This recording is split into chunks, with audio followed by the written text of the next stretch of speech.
center to do my volunteer dog walking, and I'm also going to drive there with my dad. I'm going to review this video so that I can retain what I've learned from the past so I can have a good car ride with him. Okay, so Jake, when you go driving with other people, they're going to tell you what to do for a variety of reasons. And so you really need to ask them, why are you telling me to do this, in order to have a dialogue instead of getting all offended at like how they're telling you what to do. Because nobody really is implying that you are a bad driver. Because if you got your license, you're not a bad driver. But you just need to learn. So what I would do is maybe ask that particular person, hey, why are you telling me to do this when I am going, why are you telling me to go right when I'm going straight? Or why are you telling me to slow down at a 25 mile per hour in this zone when I'm like only doing 5 miles per hour over the speed limit? Like, and hopefully have a dialogue with that person instead of me yelling at them. Awesome. This is all it is. When you drive, you have to drive safe. So,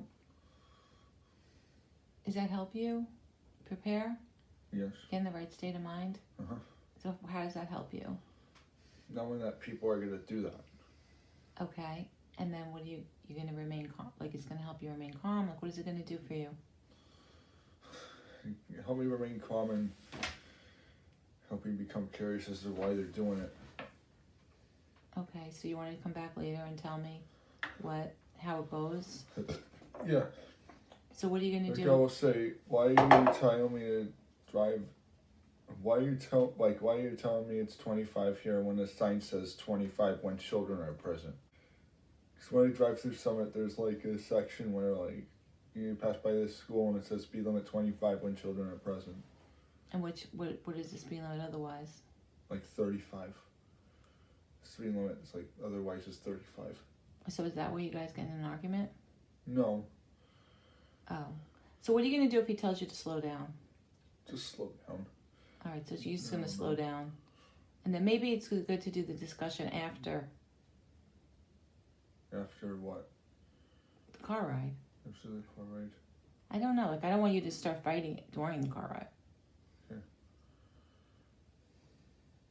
I think if you just go in with a good mindset that you're not going to argue, if he tells you to slow down, you slow down. Yeah.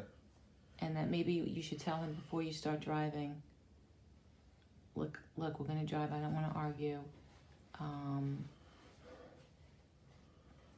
going to be following the speed limit. And ask him what he thinks you guys can do so you don't get in an argument. Okay. All right. He's probably going to say, oh, you have to listen to me. Okay, maybe he's Like going to say He thinks that. he's the boss. He still thinks she's like... Where is he? Boss and... Frank, do you want to come in this? Just come in. Don't be embarrassed. We're trying to figure out so you guys don't have a fight in the car. So what do you think? What do you think you could do to not have a fight? Just stand by, Jake. What do you think? What do you think you could do, Frank, so you don't have a fight? What do you think of what we've been doing? And maybe explain why I'm telling them that. Okay, all right. Before or during? After. All right. Yeah, sure. Okay. So he said if you say he'll slow down, he's going to slow down, and then you'll explain it to him after. Yep. Yeah. All right. So you guys Yes. both have a good mindset now. Yeah. Yeah. All right. Good luck.